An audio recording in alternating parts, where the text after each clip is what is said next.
Hello everyone, welcome back to Ink to Aviation. On May 26th of 2020, I uploaded a video about the Pakistan International Airlines flight number PK8303 disaster. And I promised you all that I would make another video after the Aircraft Accident Investigation Bureau, which is the AAIB's report is out. The preliminary report on the crash has been released by the authorities and I'll be taking you through it with all the points which have been gathered by the experts. So without any more delay, let's get started.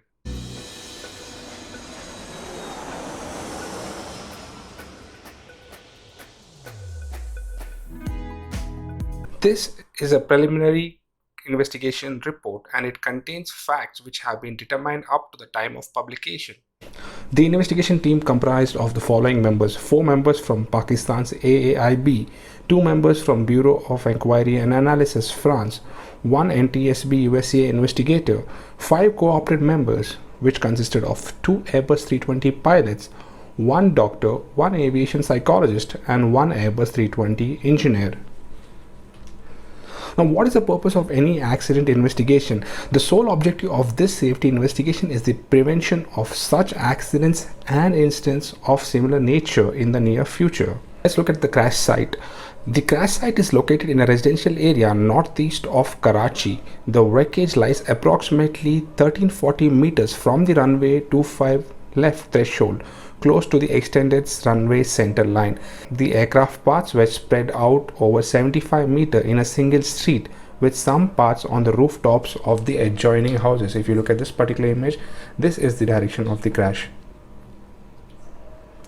Vital evidences. What all vital evidences did the investigators gather or pick up from the crash site? They picked up the FDR, which is the flight data recorder, CVR, cockpit voice recorder, EGPWS computer, enhanced ground proximity warning system, QAR computer, quick access recorder, FCDC computer, flight controls and data concentrator, ADIRU, A data referential unit computer were collected from the wreckage and were earmarked for advanced analysis at the BEA. Now, what all were the findings from the starting? Let's look at weather first.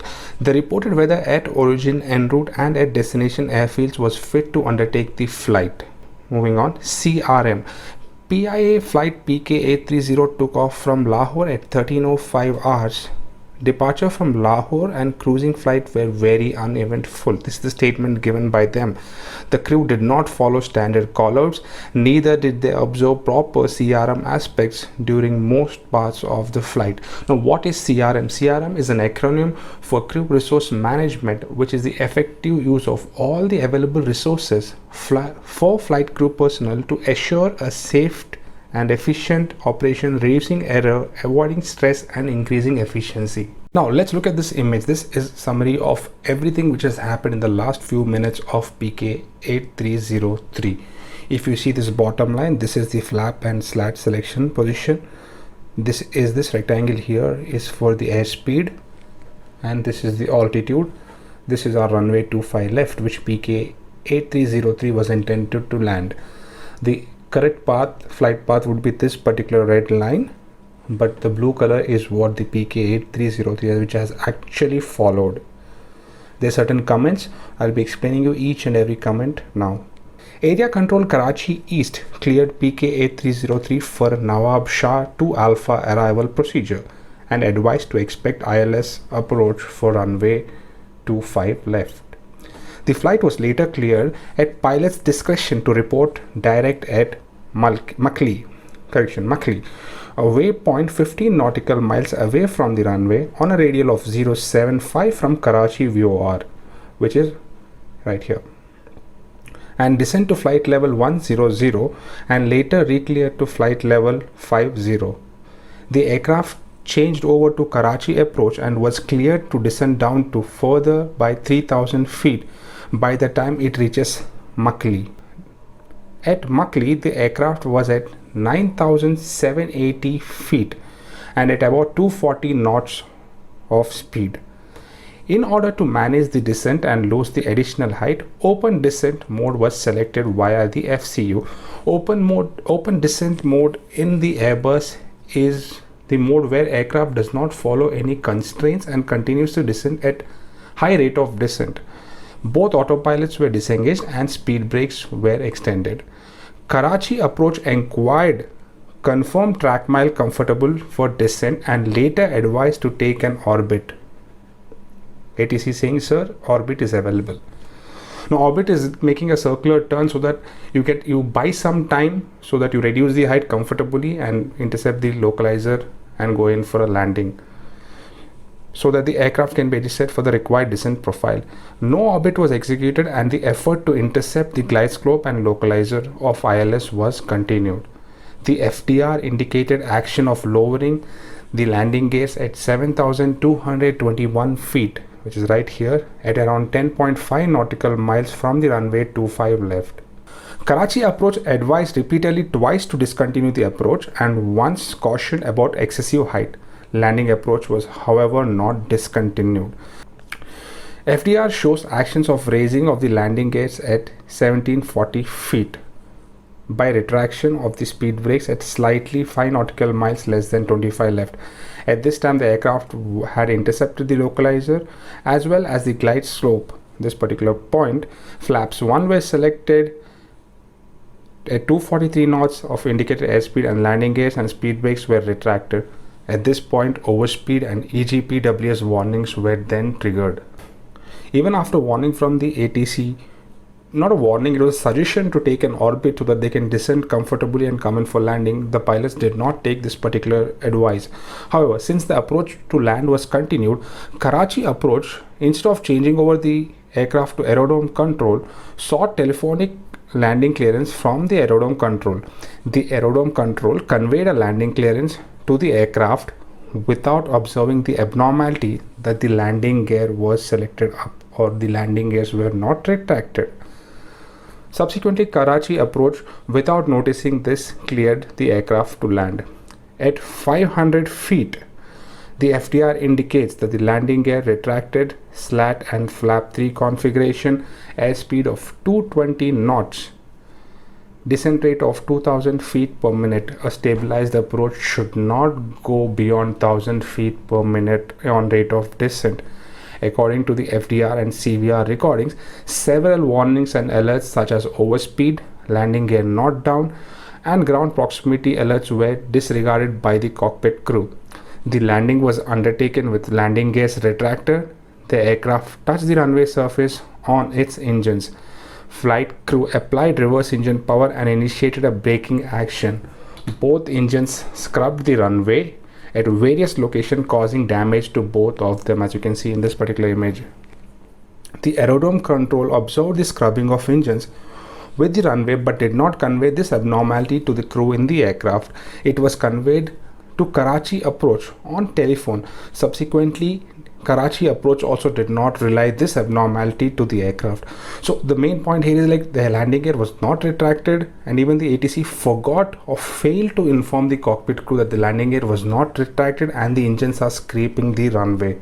The landing was discontinued and a go around was executed. Now the FDR recording indicates a brief action of selection of gear lever to down position, which was immediately followed by its movement to up position. Intention to undertake another ILS approach for landing on runway 25 left was conveyed. However, shortly after the go around, both engines failed one by one. Ram air turbine or RAT was deployed to power the essential systems. The FDR data recording stopped during this time as per the Airbus design limitation. The aircraft was unable to maintain the required height. The aircraft declared the emergency situation where both engines were lost and transmitted a mayday call. Now, evidence from the wreckage indicates the reasons for right engine failure. However, left engine requires further examination, and the landing gear in extended position did not demonstrate any malfunction of the landing gear system. This is the crash site. The aircraft crashed about 1340 meters short from runway 25 left. It was a slow speed impact with high angle of attack, with aircraft configuration indicating landing gears extended, slats and positioned at 1, flaps retracted. The said configuration was ascertained and documented from the wreckage at this crash site, as the FDR data recording stopped upon deploying the RAT or the Ram air turbine. The aircraft was reportedly serviceable for the said flight, and still it met with such a sad disaster. Now, this being a preliminary investigation report, there is a lot of scrutiny and analysis which needs to be done on aircrew records. There is still pending scrutiny and analysis on the aircraft certification documents, layout and analysis of the aircraft wreckage. Also, there's a question of the aircraft being grounded for 46 days due to COVID-19. Also, the further investigation is going to be focusing on critical analysis of actions, decisions taken by ATC at Karachi and approach, also Karachi Aerodrome Control. Critical analysis of monitoring of performance of the pilots of PIA for stabilized approaches, because PIA has a history of unstable approaches in the past. Assessment of safety management system of PIA and safety state program SSP of Civil Aviation Authority Pakistan. Assessment of pre-flight medical actions and post-crash initial response by Civil Aviation Authority is also underway at the AAIB. Now, all these 8 points are going to be much more detailedly investigated, and a final report is going to be released sooner or later upon the crash which has happened or which claimed 99 lives on 22nd May 2020. PK8303 crashed due to human error and negligence. With all the information we have gathered or the experts have gathered till date, this accident puts spotlight on the 434 pilots, out of which 150 have been grounded today, which was a statement given by a PIA spokesman, Abdullah Khan, with regards to questions over the authenticity of their licenses due to malpractices found during their examinations. Let's pray that all the 99 lives perished rest in peace. On this note, I'll be taking leave. I assure you that when the detailed AAIB investigation report is out, I'll be here again to decode the report so that it becomes easy for everyone to understand. Hoping we can avoid such disasters in the future. If you have liked this video, please give it a thumbs up and share it among others who are interested to learn more about aviation. See you all in the next video.